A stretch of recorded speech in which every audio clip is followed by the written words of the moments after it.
Tilapia মাছ এইভাবে একবার রান্না করে দেখুন, খেতে ভালো লাগবে।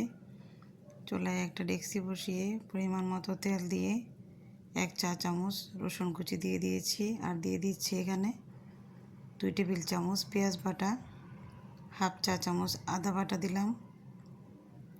মশলাগুলো ভালো করে কষিয়ে নিয়ে এখন গুঁড়া মশলা অ্যাড করে দিচ্ছি।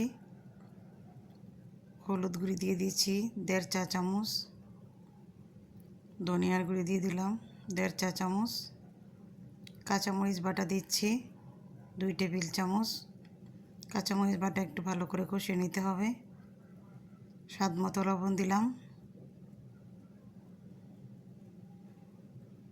এখন আমি ফুলকপি, টমেটো আর মাছ একসাথে কষিয়ে নেব।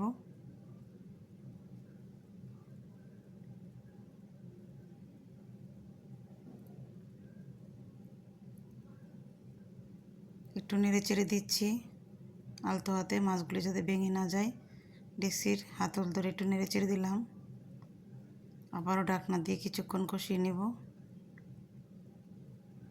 এবার আমি জল দিয়ে দিচ্ছি।